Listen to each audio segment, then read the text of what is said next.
start by working in the orchards at a young age.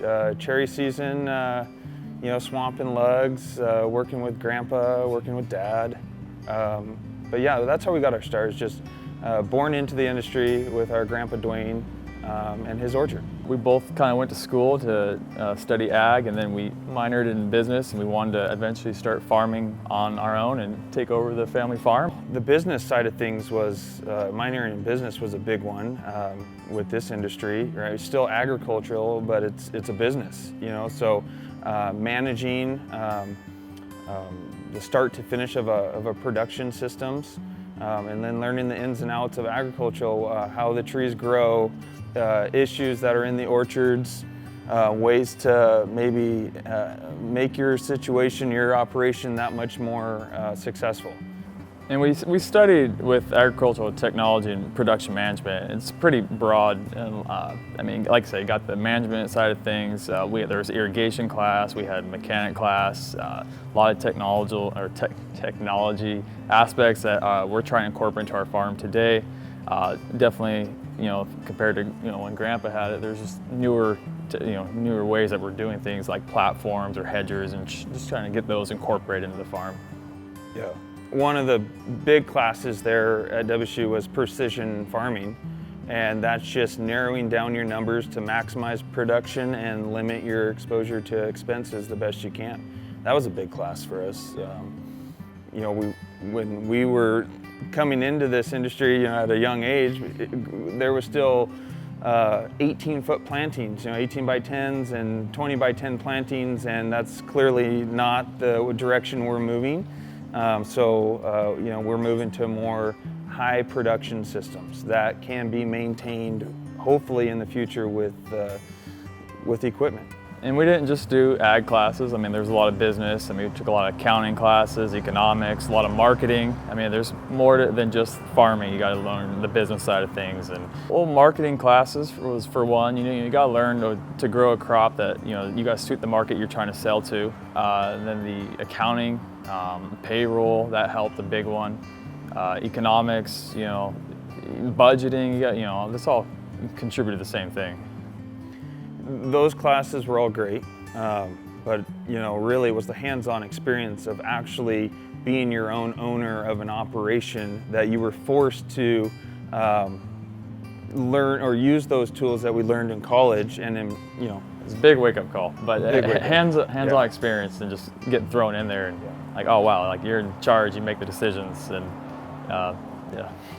Most of our successes and do's and don'ts have come from just being in the industry itself, right? Learning as we go, learning every year. There's always something changing, and this hands-on experience is the big contributing factor to, I guess, hopefully our success. Yeah, and adapting to new change, don't get stuck in your old ways, trying new things. There's failure and there's also success, so it's all there. Learning from your failures is a big one. Don't repeat. That's a big one. This industry, it takes time. Everything takes time. Growing the tree takes time. Getting a return on your investment takes time. So trying to minimize our mistakes the best we can is going to be huge moving forward. My first job was as a warehouse field man, and basically learning fruit maturity and quality management. That was my first project, if you will, or first job that I've had. But there again, it goes back to just being in the industry and getting experience is because I learned so much moving forward, right? High density plantings, engineering of all that stuff was really taking off on a larger scale. And so it was basically the experience I had from working as a warehouse fieldman, seeing all these new ideas floating out there and implementing them. Yeah, my first job right out of college, I was hired at Northwest Wholesales as a trainee for the first year to become an ag chem consultant. That was great. I got to ride around with seasoned veteran guys every day. I got to learn how to check traps, what bugs we're spraying for, fungicides, pesticides. Got to learn the whole ag chem side of things, but you also worked with a lot of different growers. So you got to see how their operation worked, what worked for them, what didn't work for them. And when you got to go home, you got to take all these little pieces into your little puzzle, and it made it, at the end of the day, it just gave you new ideas. We had first one we ever did was a cherry block. We picked up, like when we first came home, we had the family farm, and me and Gerad decided to get our first, couple acres of cherries on our own.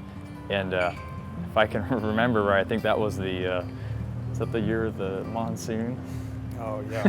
Had the worst rainstorm that year, and lost half of our crops. So not a great start, but didn't give. On year one. Yeah, a lot of obstacles on year one, but we slowly kept it, and then kept on growing, and then it just led to more leases, and then eventually we each bought some more ground as well. So we try to buy what we can buy and lease what we can grab. If you're trying to get a young guy come into a new orchard, try to get the best location that you can pick up or afford.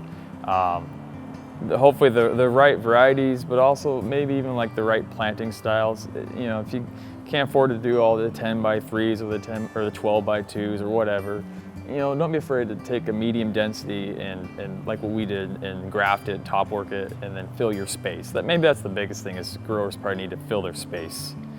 Yeah, and then know totally. your market. Get the right varieties. Hopefully, it's the best chance for success. Have a plan. This industry is extremely expensive to get up and going, right? So you have to have a plan to minimize the mistakes moving forward, because mistakes are costly. We don't have more time, and every mistake costs you time, right? And so try and have a plan, stick with it, and do it to the best of your ability, right? Because if you're gonna go for it, you need to go for it and do it the best of your ability and be successful at it. Yeah, have a plan and make sure you got help. Don't try to do this all by yourself. You'll burn yourself out. You got to have a good support group around you, whether it's family members or a good crew around you. You got to have this. You got to have a support group. Be prepared to work. Yeah, be prepared to work. Be prepared to work. 8-hour days do not exist. Yeah, it's always more. There's no such and thing. There's no such thing as a weekend off. Yeah. You're working 7 days a week.